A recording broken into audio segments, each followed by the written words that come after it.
she's an Asian woman now. Believe me, that sounded incredibly weird to hear, and I am especially excited to get into Psylocke's lore because ever since Marvel Rivals released, I have played her since day one, and I absolutely love her gameplay. She is my main through and through, although sometimes I do play Emma Frost nowadays. But I've heard that the whole Psylocke situation and the backstory behind her, there were a few things that were kind of controversial, maybe even problematic. There was a lot of body swapping things going on, so it'll be interesting to see how this goes. So it's interesting. The Psylocke in Marvel Rivals is the least known Psylocke by a wide stretch. She's from basically a very short comic run by Peach Momoke. I'm sorry. I'm tired. And it takes place on a character that's entirely separate from the Psylocke of all the shenanigans and stuff. I have not found a good video really just talking about that particular Psylocke from Marvel Rivals. If you guys in the comments know one, definitely let us know and we can check it out. But considering how interested you are in Psylocke and that you use the skin that's based on this Psylocke. Of course. Why wouldn't I? I feel like this is going to be a fun video to check out just from the sheer weirdness of the whole thing. I think Sir Superhero's videos are all incredible, and it's a character that you are invested in to some extent. So I think this will be fun. Which, by the way, if you haven't already, go and check out Sir Superhero's content and go and support the OG video. Link to that is at the very top of the description, as always. Also, yes. Before we get into this, I just want to mention 1 Psylocke, 2 Psylocke, 3 Psylocke, 4! Good description. Psylocke. Or Psylocks, plural, maybe? Because there are technically 2 of them, but then again, only one is the original, so maybe 1.5 Psylocks is better, but they are both real, so I don't know if counting one of them as less than 1 is fair. Look, as I'm sure you can already tell, the history of this character is an extremely convoluted one, and it was never supposed to be. It's only like this because of a real-world misunderstanding at Marvel, but luckily— Oh, what? How did that happen? I guess Marvel is a big company, so there's many people and many authors, and things got mixed up, potentially. I just know that there were comments under our other Marvel videos talking about how they really wanted to see my reaction to the Psylocke lore because of the absolute mindfuckery that goes on. So I'm kind of scared, but also really intrigued. I'm here to explain it, at least as best I can. No need for a long intro today. Explaining this body-swapping nonsense is going to be long enough as it is. Friday. So without further ado, let's talk about the history of Psylocke. Or Psylocks. Whatever.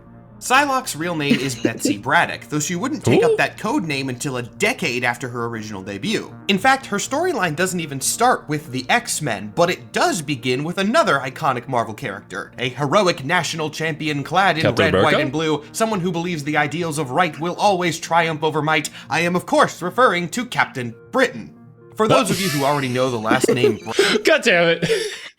The switch and bait. Here's a video on the Captain Britain Corps, which is equally wild and we'll probably have to check out at some point. I don't know much about any of these characters prior to watching Sir Superhero's videos on it, but oh my god. I've seen some recommendations for that one too. I did not know about this superhero either, but yeah, we'll definitely check it out at some point. I am just very scared of everything now. How deep does the rabbit hole go? Very deep. Much rabbit. Very hole. No, I don't like that. Oh, God. I regret saying that instantly.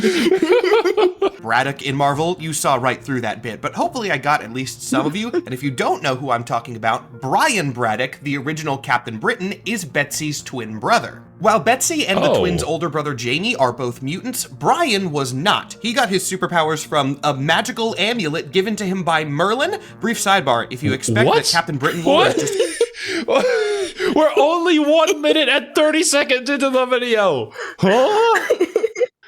So Merlin— We haven't even gotten to the weird Psylocke stuff. I know, right? Merlin exists within the Marvel comic universe. Yeah. Does the whole, Arthur, King Arthur, Knights of the Round Table thing also exist? So we'll save that for the Captain Britain video. Okay. Gotcha. Gonna be Captain America, but for Britain, it is not that even remotely. But regardless. This is what happens when Captain Britain fails her world.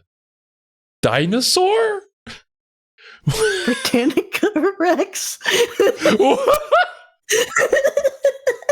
I didn't even notice that. Who came up with this? What were you on? Oh my god. Dinosaurs are cool, man. They are cool. I love dinosaurs. Oh.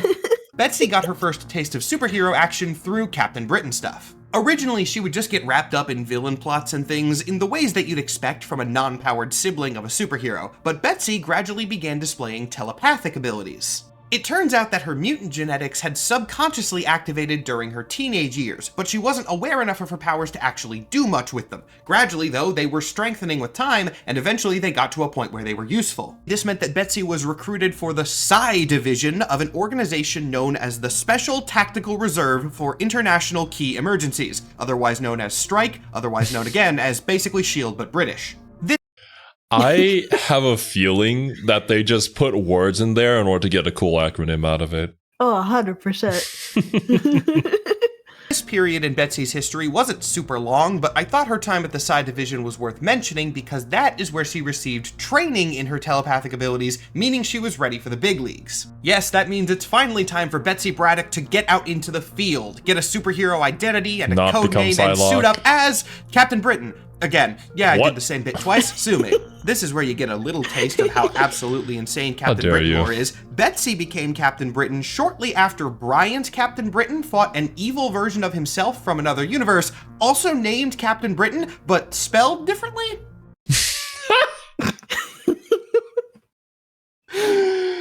What the frick, man? This is some comic book level fuckery. Who could have guessed? Yeah. I bet you weren't expecting so much Britain. Ah, man. I don't know how I feel about this, honestly.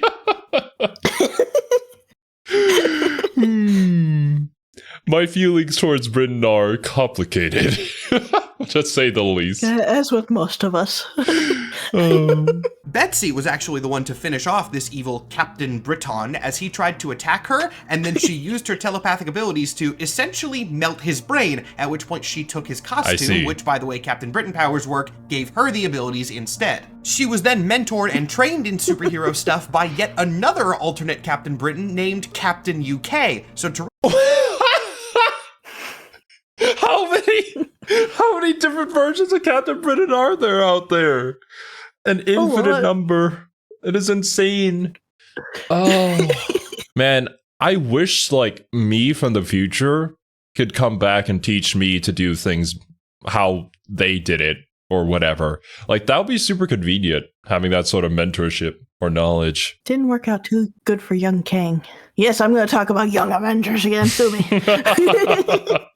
I have no idea what the context is for that, but I guess someday we'll find out. For some reason, 2005, which is probably still my favorite Young Avengers story, but Kang the Conqueror decided the genius idea to go and talk to his younger self and be like, look at the great, terrible villain you're going to become. And young Nate's just like, what? I don't want that. Steals his helmet and runs away. Completely changed his entire future. Kang used to be a good boy. Oh, no. Recap. Captain Britain fought Captain Britain, then Captain Britain's sister killed Captain Britain, took the Captain Britain costume and became the new Captain Britain to be mentored by Captain UK. I told you, Captain Britain lore is insane. Unfortunately for Betsy, her career as Captain Britain was also pretty short, as she was beaten and blinded by a villain named Slaymaster. Betsy could actually still see decently well because of her telepathic abilities, but she did retire from active superheroing.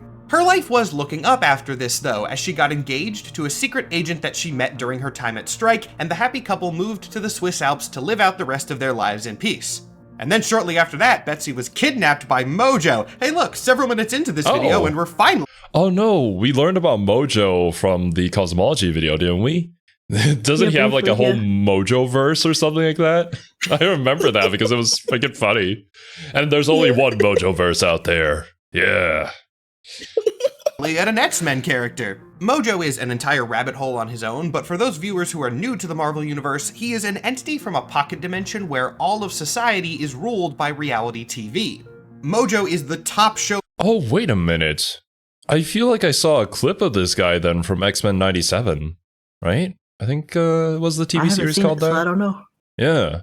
I think he shows up in there, then he makes people play like through this video game on a live reality TV show or something. Well, that's fun.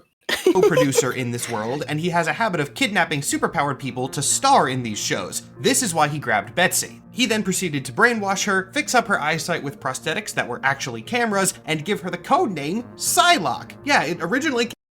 It came from this guy? Yeah. Are you kidding me? I'll never look at her name the same way ever again. No. It's okay, you'll have her thighs to distract you. True.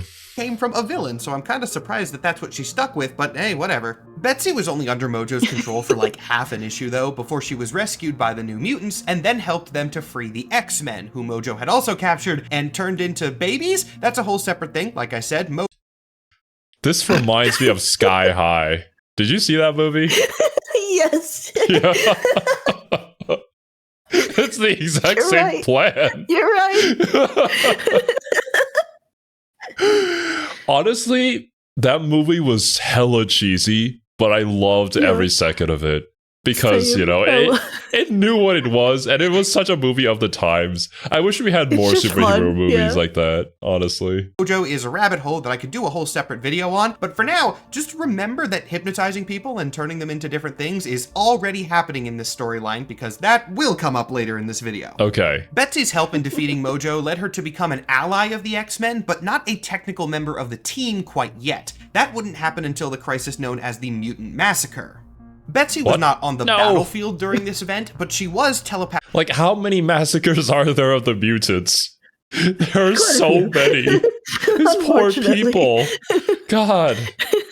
Ethically coordinating some things from X-Mansion. This meant that when Sabretooth attacked the mansion unexpectedly, Betsy was the one who had to deal with him. Her bravery during this conflict led the team to offer her full membership, which she accepted, keeping the codename Psylocke and finally joining the X-Men 10 years after her original debut in the pages of Captain Britain. Now we're going to skip forward 3 years because it is finally time for the body swap storyline, or at least almost here we time. go. Real quick, we're going to pause and I'm going to explain how exactly I'm going to present this story to you because it is a strange one. I am first going to present this to you in line with current canon. Like if you were in the Marvel Universe and asked Betsy what her history was, this is what you would get. Parts of this are going to be stupid and unsatisfying, which I am well aware of. That's kind of just how it's written. But then once I'm done with that, we're going to backtrack and I'll give you the actual history of these comics. I'll save details for that segment, but to contextualize now, the only reason the storyline is like this is because people at Marvel, the real world company, messed up. And this is what we were left with. Here we go. 3 years pass. It is now 1989 and Psylocke is a valued member of the X-Men. One day she has a vision that several of the team are going to be killed in action, so she offers, or rather psychically insists, that they escape their situation by using an artifact called the Siege Perilous. The Siege Perilous is kind of like a teleporter combined with a reality warping spell. It does take people to new places, but it also has a habit of overwriting their memories, transforming them into new bodies, and generally just giving them new lives wherever they end up. Terrified of her vision coming true, Psylocke uses her powers to force the rest of the team through the crystal, thinking that it will all turn out fine. She is absolutely wrong about this. Right? How? What? In what world does this sort of thing turn out completely fine? Like, you don't know the exact ramifications of what you're doing. Oh, this is not a great choice. There is no way that anybody would sign off on this, but I guess Psylocke was doing this on her own, so... Literally. And sometimes you gotta make mistakes and learn from them. The hard way. The team gets their memories erased and are scattered to the winds. The X-Men are no more. She has basically dismantled them in one fell swoop. God. Betsy enters the Siege Perilous as well and ends up with no memories in the South China Sea, where she is captured by a crime lord for the Hand, yes, like the same hand that fights Daredevil, named Matsuo Tsurayaba. Even without her memories, Tsurayaba is able to identify her as Psylocke, whom the public had presumed dead. He knows that she has telepathic abilities and thinks that might be of use to him in a weird situation he's facing. See, the crime lord was in love with an assassin who was in a coma at the time, and he figured that if he could somehow expose her to Betsy's telepathy, that might be able to snap her out of it. So he uses technology provided to him by Mojo of all people to swap their bodies. This will go exactly as the guy planned. There will be nothing 100%. bad that happens from this. And also, this comic book panel will haunt me in my dreams. Wow. It's pretty great. Yeah. Legitimately, this could show up in a horror movie nowadays, and it would still be creepy. God. Very important note here. In the comic where this happens, we don't actually see the assassin involved in this body swap yet. That is a reveal that happens later. What we see at the time is just Betsy in this new body, once again brainwashed into working for a villain under the codename Lady Mandarin. Why does she... Oh, she brought this upon herself. I was going to say, can't she get a break? But she does this to herself. Oh, Yeah, this one is her own yeah. fault. Man. Unfortunate still, but she did cause this. Okay, so I'm sorry to see the Psylocke that I know start to take shape a little bit, having more of an assassin type background, and with how she plays in Marvel Rivals, it's kind of that. But also, I know that this still isn't the Psylocke that I know, I'm pretty sure. Yeah, entirely different character. But yeah, closer to the skin that you like using. Yeah.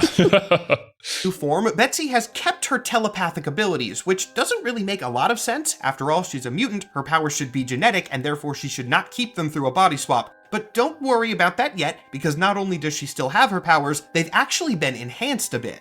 By switching bodies with an assassin, muscle memory has given Psylocke an instant crash course in martial arts. This is also where we get to see her powers used more offensively, leading to the purple psychic knife thing that's become an iconic part of her kit. Melee. Psylocke remains under evil influence for a bit, but is later freed by the newly reformed X-Men. However, at this point, the other woman in the body swap is still nowhere to be found, and the X-Men don't even really make much of an effort to get Betsy back to normal at all. The entire team, Psylocke included, just kind of goes home, and Betsy...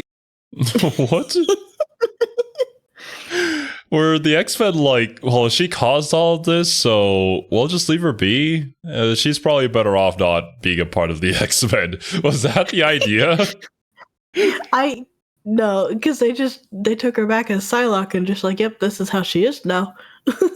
She looks like this now, and will look like this with no resolution in sight for about 3 years. Remember how I warned you that parts of this would be unsatisfying? Yeah, this is one of those. Time passes, and Psylocke remains an active member of the X-Men even after this ninjification? Is that anything? It made me laugh, so I'm gonna leave it in, whatever. Anyway, after a couple years, a mysterious woman shows up at X-Mansion, hopefully bringing some answers. She attacks Psylocke directly, she rips off her mask, oh my god, she looks exactly like Betsy used to, and then she starts this dramatic monologue where she says that she is Betsy Braddock, and she's here to deal with the woman who's an imposter and has been claiming to be her for the past 3 years. Okay, hold on, something is not adding up here.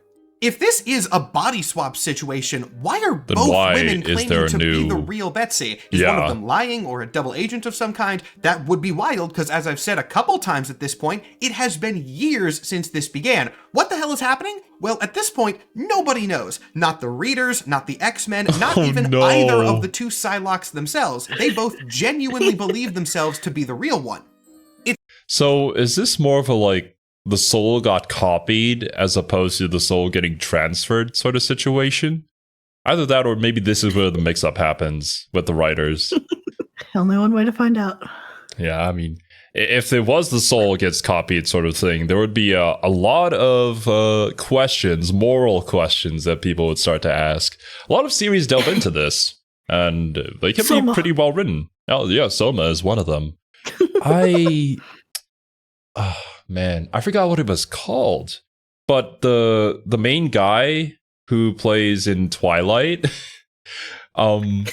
he played in a movie where it basically had this concept of him getting cloned constantly and being like a expendable person who they tested out all the like poisonous stuff out in space in order to see what could cure other people. So He just kept on dying and dying. Oh, no, maybe not that. I thought it was like Mickey 17 or something like that. But yeah, it's a really good movie if somebody can remember the title of it. Yeah. I'll have to check it out. Sounds And he's cool. a genuinely good actor. It's unfortunate that he's paired with Twilight. It's just kind of the thing, yeah. That will haunt him forever, yes. It's here that we finally get more information about the assassin whose body Psylocke has been running around in. Her name is Kwannon. We get the whole backstory with her and Suryaba, Kwannon? and we find out about her master, who might be able to give a little bit of information as to this whole debacle. The X-Men are, after all, familiar with Betsy, but Kwannon is new to them, so they hope the guy who trained her might be able to provide some insights as to which one of these women is which. The X-Men take a field trip to Japan to talk to the guy, and it turns out that, he actually has no idea either. Apparently, this situation is way more complex than anybody was thinking. Oh no. It turns out that this body swap was not just a body swap. The two women were entangled, in a sense, at a fundamental level. They did switch bodies, but their memories and personalities were also all mixed up with each other. This is also the explanation as to how Betsy kept her telepathic abilities in the new body, which isn't a very good explanation, very much comic book hand-wavy nonsense, but that's what we have. Okay, because fundamentally X-Men powers come from the genes, but here we're like it's attached to the soul, and the souls get mixed, and so both of them now have new powers from each other, sort of thing. Yeah. Man, we're really getting into the deep stuff here of like what is a soul? How can they mix? Is that even possible? I guess it is now. Well, I think you're doing more thinking than these writers ever did on it. I'm just saying, it would be so cool to explore concepts like these. We already explored an entire cosmology. Kind of we could get into the spiritual aspect. We also have the Midnight Suns who handle the spirits and the ghosts and all the paranormal stuff. This wouldn't be completely out there. Have some interesting moral questions. With you. Yeah. It's unfortunate that it's just a part of this nonsense. Yeah.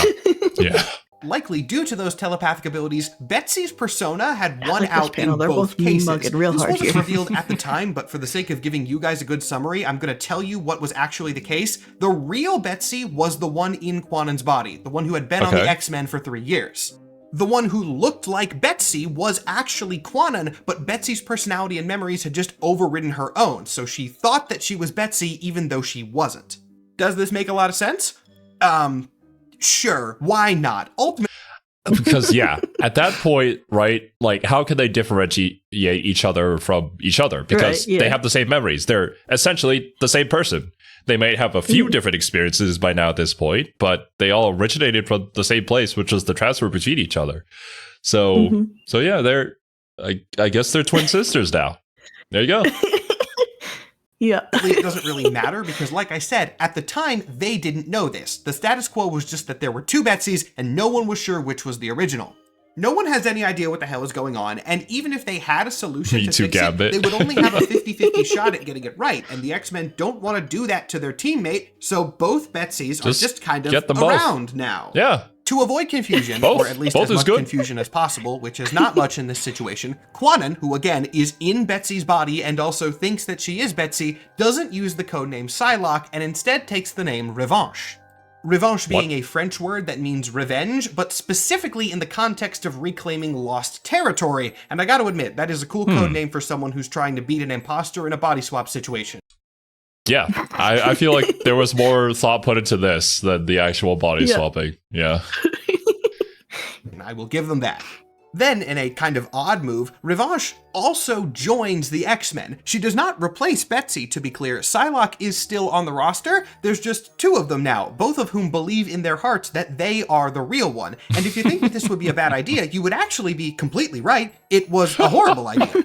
The two did not get along at all, and who could blame them? But fortunately, well, for one of them at least, the problem was about to solve itself as Revanche would die to the mutant-killing legacy virus. No! In the moment of her death, the telepathic powers of the pair kind of synchronized and finally sorted out their memories. The Betsy who was dying was actually Kwannon, and the Betsy who had been Psylocke for the past 3 years was truly the original. However, while this fixed the confusion around the situation, it didn't fix the situation itself.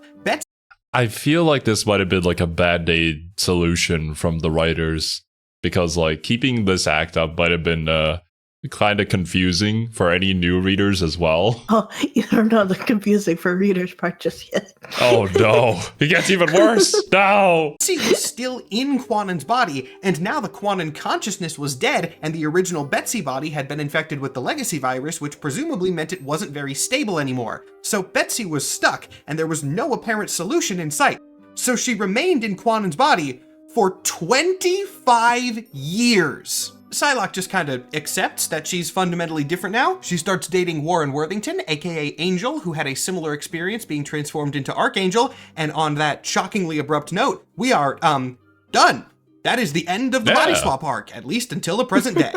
All right, so now that we're at this horrible point, let's backtrack and do that how did we get here section that I promised. To begin with this, I'm going to take you back to one of the first panels I showed in this arc of Betsy processing her new body for the first time, but I'm going to contextualize it with a couple panels that came right before. The scene begins with Betsy in what looks to be a sort of wardrobe department area. Also, Storm is here, don't worry about that. But they're looking through at different costume options. Then Betsy gets grabbed and pulled over to some weird machine, presumably the body swapping device. But here she just gets orange goop of some kind poured on her face. And then when the orange goop goes away, she's an Asian woman now. Believe me, that sounded incredibly weird to hear and...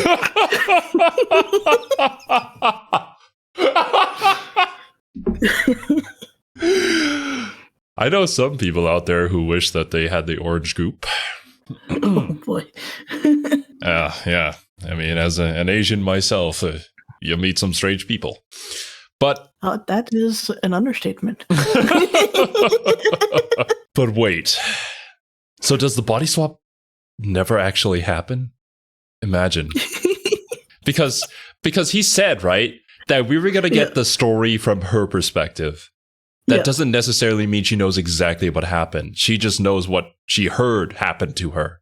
Well, you see, there's the story from her perspective is the canon. Like, that is what's established. That's not necessarily what was written. Oh. That was the canon that was established. That wasn't necessarily what was written. Whoa. I feel like the canon is established by what is written. This is the one situation where I finally heard it. That it's not the case. When it's written, and then when it's retconned to contextualize it into something that makes sense. Okay. There it is. The retcon. How many retcons? Oh yeah, no, 100%. This is a retcon disaster of a story. Oh jeez. All right, let's see it. To say, but I mean, you saw the page. I didn't edit these panels. That is just an accurate description of what this looks like. Now, I'm no expert on body swapping technology, but that doesn't look like what this is at all. Yeah, I don't exactly know like what a face this looks like, but modification. it's not a body swap. And there is a reason for that, a reason that we can find by turning to the writer of this book, a guy named Chris Claremont. Now, for those of you who are big X-Men fans, that is not a new name to you, but for those of you who are new to the space, Chris Claremont is one of the most important X-Men writers of all time. He wrote the series for 16 consecutive years. He has had a massive impact on mutant characters and really Marvel as a whole, and many of your favorite mutants would not be who they are today without Claremont's influence. Here's the thing though, Chris Claremont is great and we should all be appreciative of his work, but also, he is a huge freak. It is unfortunately common. Okay, what was that panel? I'm scared to see that panel, but I need to see it now. I like your idea of getting up close and personal, though. You and me bet we can have lots of fun once my fiber optic filaments burrow into your brain and rewrite your psychic software to make you one of us? Ugh. She's... What... Why did it have to be the stringy tentacles coming from the eyes? You know, we were talking about in the previous recording fetishes in work. Oh, yeah. The author's poorly disguised fetish. Oh. You might have watched a few too many of those special animes out there. Got his own ideas. It is unfortunately common knowledge within the dedicated fan base that Chris Claremont has a lot of, I'm going to use the more kid-friendly term, interests. And he puts these interests into his writing with shocking levels of boldness. His favorite thing to do is modify and transform people in some way. Characters in Claremont books will get hypnotized, have their personalities altered, have their bodies twisted into weird forms, he will gender bend them, and in some cases, he will even change their race. You might be able to see where I'm going with this now. Oh, God. Yeah, the reason that this body swap to save a coma... So that's why it was problematic. I remember a few people say cultural appropriation and stuff like that. Ooh, spicy. Comatose Ninja doesn't look like that at all, is simply that it wasn't that at all. I mean, come on, it explicitly says that the reason for this makeover sequence was that they, quote, can't have a Westerner running the Hong Kong underworld. This was not a body swap. It was just Claremont doing what Claremont do. The one good thing about these little Claremont transformations was that they were never permanent. He would modify somebody for an issue or maybe an arc, but then once he had his fun, they would go back to normal. So why did Psylocke get stuck like this for... Okay, look. The transformation for an arc can be kind of fun, and there are avenues about the character that you could explore. Oh, I'm definitely a fan of transformation stories, so like, yeah, I get that. Yeah. But I can see where this is leading, and I can see where some of the confusion is going to happen, and how characters are going to end up stuck as they are, despite maybe some of the original intentions of them reverting back.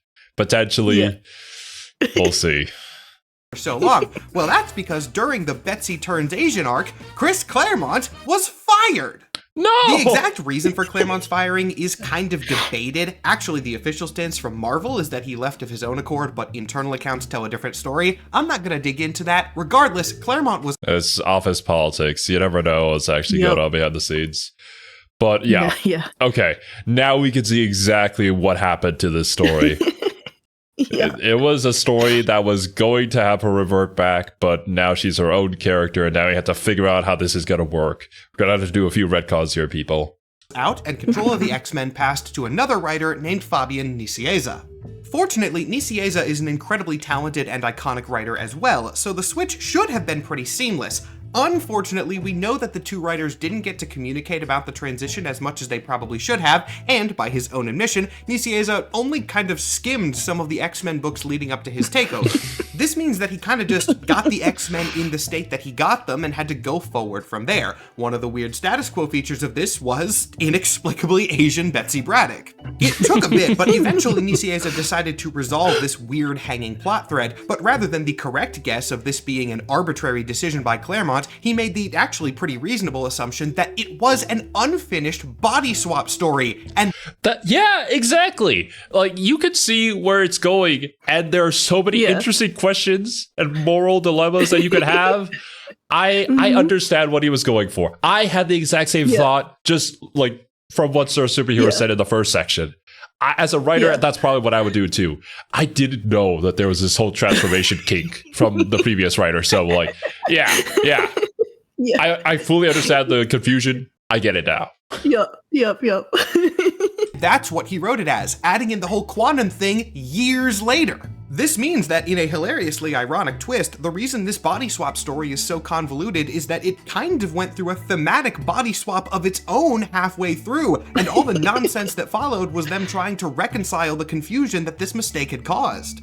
To use a technical term, we in the industry would call this a big, stupid mess, and the sheer level of complexity was probably one of the reasons that Marvel mostly just dropped it for the next couple of decades, but it wasn't the only reason. The other issue was that Psylocke was actually a very cool character and extremely popular to boot. This might not sound like a problem at first, but oh boy it was.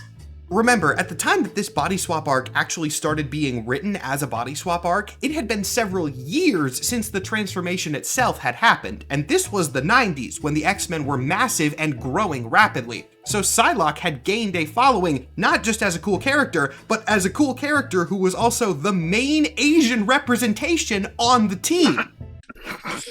Unfortunate.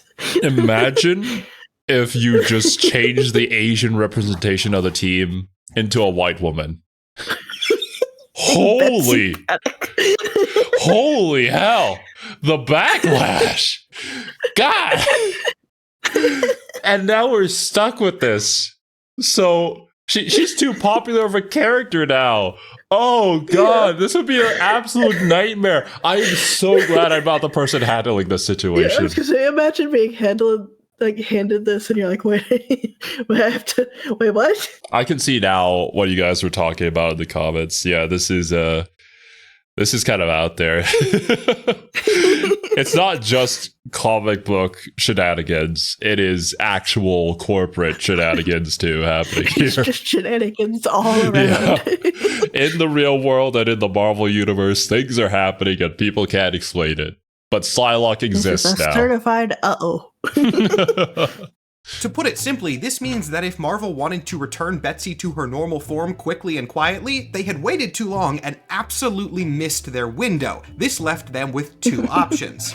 Option 1 was to just publish a storyline that fixed it and returned her to normal, but this would require them to publish a comic in which they took their most popular Asian character and turned her back into a white woman. And that wasn't something that they wanted to do for a very valid reason. That's not this left them with option 2. Leave it and just never, ever, ever, ever bring it up. This would ensure that the character of Psylocke would always remain a little bit weird and uncomfortable to people who knew the history, but it would prevent a massive explosion. So that is what they went with, and with few exceptions, Psylocke just stayed in this form and they pretended the body swap never happened for 25 years.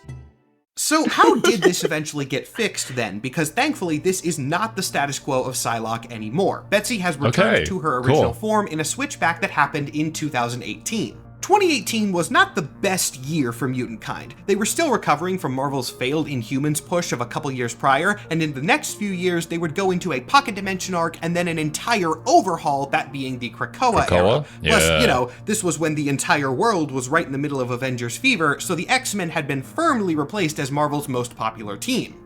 If nothing else, though, this gave Marvel an opportunity to fix Betsy Braddock with the least amount of people noticing, and that is exactly what they did in the page. Oh my god, that is hilarious. Quick, look at the Avengers. All right, guys, change the X-Men. Quick, change them. You're like, oh, X-Men are on a low swing? This is our moment. It legitimately is that moment in the movie where the guy points, look over there, a UFO, and then just runs away. Oh, this is great. Pages of a very small event called Hunt for Wolverine. Now, I'm gonna be honest, I have not read Hunt for Wolverine outside of the few issues I needed to research for this video. In fact, I had never even heard of it before researching for this video, which makes me think that it probably wasn't very good. I could be wrong about that. I do not know everything about Marvel, and maybe people in the comments will clown on me for not knowing this event, but also, like, I'd never heard of it, so what does that say? I always find it incredibly funny when people are like, how did you not know this obscure thing about this massive piece of lore? And how dare you make videos about it, about Marvel in general, right? Like, you don't have to know everything. You just have to have a passion about something and know a little bit more than the person that you're targeting. And you want to, you know, give them information. I have a handful of characters that I enjoy, and I read their comics. And even with those characters, there's so many comics that I have not touched, that there's just so much. So, yeah, honestly, Serby is not the Marvel expert. Serby is just the person who's interested in Marvel. So if you're expecting Serby to know every single detail of all the questions that I ask, that is a unreasonable task. I do not know everything. Yeah. Far from. If you guys... I just am a Marvel fan. I've read quite a few of my favorite comics of my favorite characters. Yeah. So if you guys have extra information, leave them down in the comments. Don't come for Serby, because Serby doesn't know everything either. All right, guys? Oh, man. Very much so. And I have a terrible memory on top of it all, so everything gets confused. Serby is a fish for a reason. Regardless, the Psylocke thing does not happen in the pages of the main book. It happened in a tie-in miniseries called Hunt for Wolverine Mystery in Madripoor. One of the main antagonists of this comic was a psychic vampire-type lady named Sapphire Styx, and Sapphire Styx basically just kills Psylocke and absorbs her consciousness, but largely thanks to Betsy's telepathy, she is able to survive as a sort of remnant within Sapphire's mind. Eventually, Betsy is able to fight her way out of Sapphire. Oh, no more mutants, no more souls. Same level event. I don't know, that would be a little bit more dramatic. or to construct a new body for herself. Since this body is based on her consciousness though, it's her normal form, not Kwanan's, which is actually a pretty good way to resolve this in a way that makes sense with the lore. Not surprising since it's written by Jim Zub, who's a great writer and a cool guy. I met him in a hotel elevator at Emerald City Comic Con last year and he was super nice. That's not really relevant to the video, but shout out to Jim Zub. So after 2.5 decades, Betsy finally looks like Betsy again, and we can move forward into the Krakoan era. Well, technically we move into Age of X-Men next, but that was like a reality warp thing that doesn't really affect canon that much, so we're just gonna skip it. Krakoan era now. In this new period, Betsy actually gave up the identity of Psylocke entirely, preferring to redefine herself now that she was no longer tied to somebody else's body, which makes sense and was a smart move from the writers. They didn't get rid of her, to be clear. Betsy has not been sidelined at all. She's still a very important character, but they rebranded her by tying her back to her original roots with Captain Britain. Now, I know it's been a while since I've mentioned... I actually like this design for Psylocke a lot with the Captain Britain stuff, with the purple hair. It's cool. So is she still known as Psylocke? No, she's Captain Britain now. Oh, okay. It's just Captain Britain again, but with more of a Psylocke design to harken back to her previous iteration, I suppose. So yeah, I guess so. Okay, cool. But then how does the other Psylocke come into the picture? Where does she come from? Oh, God. Captain Britain in this video, but remember that this history is mostly focusing on the body swap and there's a 25-year time skip in there. There's a lot of Psylocke stories in that 25 years, and Captain Britain does keep coming up. It is a part of her character. Merlin. This didn't come out of nowhere. Shortly after the founding of Krakoa, Brian Braddock falls under the control of sorceress Morgan Le Fay, and Betsy takes up his amulet, gaining his power and becoming the new Captain Britain, a title that she still holds to this day even after the fall of Krakoa. Though I am going to have to save explanation of those stories for an eventual Captain Britain lore deep dive because, well, I've already done a lot in this video. If I have to explain the Captain Britain Corps and Merlin and Otherworld and Saturnine, among many other things, I will explode, actually. The point is that Betsy is still around. She's back to her normal self, and she is using that self to have a lot of cool new superhero adventures. And if you're wondering what happened to Kwannon, don't worry, she's actually still around too.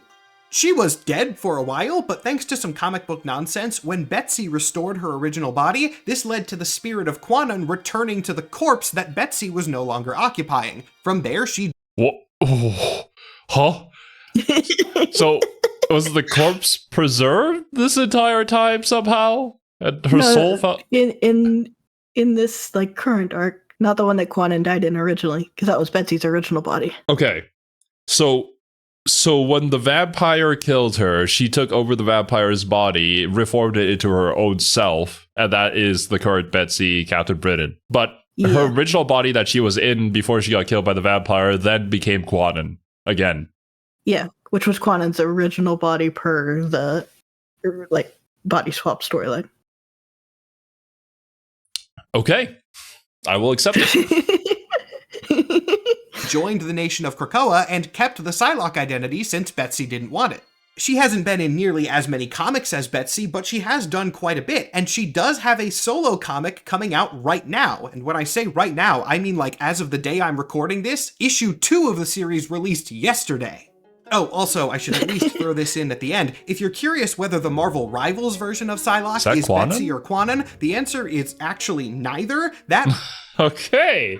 Yeah, no. version of the character is from a series called Demon Days, which is a feudal Japan AU. This one is not only Psylocke, she is actually named Psy. S-A-I, meaning that she's not a direct variant of a main universe Psylocke. Think of it more like a Peter Parker and Miles Morales situation, where they are versions of the same superhero, but not the same person.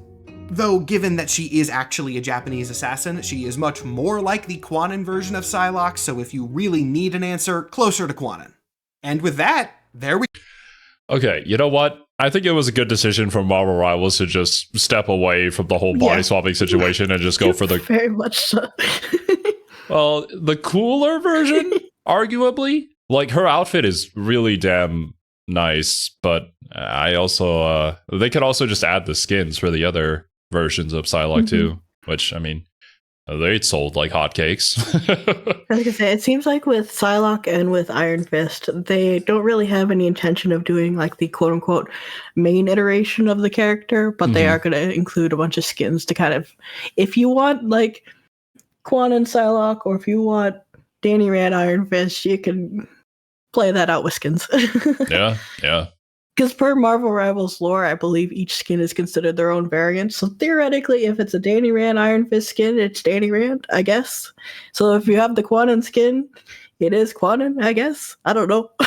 We have the whole multiversal thing going on, so anything is possible. I would think so, yeah. Go! First full-length YouTube video done! I actually don't know how long this one is going to turn out because I'm recording this ending before a couple of the other segments are finished, but I know it's going to be longer than 10 minutes, so hopefully it was worth it. If you watched this video all the way through to the end, thank you, genuinely. No matter if thank you you found for this through explaining my this original TikTok confusing audience or thing to purely us, through yeah. YouTube, I really do much, yeah. appreciate it. Whether this TikTok ban does eventually go through or not, this pivot is going to be very weird for me, so I really do hope that you enjoyed this video. Big shout out to He is Ruben interested Perez for very well. I think so too. So originally he made, I guess, comic book lore on TikTok. Was that it? I guess so, yeah. It's probably a good change. Yeah.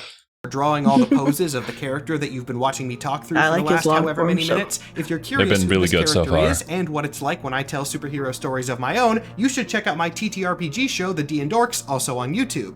The season of that show that this character appears on is called Power Play. It's largely about how superheroes and the news media interact. Actually, if you're a fan of Mojo, who I mentioned a few times in this video, this will be right up your alley. Also, not to toot my own horn, but I do think it's the coolest thing I've ever made. As for this channel, though, I have several more things in the works already, so one more time, thank you so much for watching, and stay tuned for a whole lot more. Yes. Yeah. I mean, I guess it makes sense now, too. The channel is relatively new, but he's like super good at his presentation because he already has experience with TikTok. Yeah. Oh, all right. I now understand a little bit more about Psylocke. I also love the fact that like the Psylocke that I really wanted to know more about was just, oh yeah, she's from a completely different side story. It doesn't have anything to do with the whole body swapping thing. That's what I was saying at the beginning. Like I haven't found any good videos on Psy or like the Demon Days comics as a whole. So if people know one, definitely leave it in the comments because I think we'd love to check that out too. Actually, how popular were those spin-off comics, essentially? I had never heard of them before Marvel Rivals. But I am not like... I've read X-Men, but not like a ton of X-Men. Gotcha. So I don't know. But having been exposed to it now because of Rivals, I actually really like Peach Momoke's like art and style and everything. So I definitely want to check it out. And she's getting a... actually, I don't know. They're getting a new comic run with Rivals, so very exciting. Might have to check them out myself. I mean, as a Psylocke main, how could I not? Gotta learn her origins. Yeah. But all right, dudes. That's gonna be it from us today. Thank you guys so much for watching. Hope you enjoyed, and we'll catch you in the next one. Bye-bye.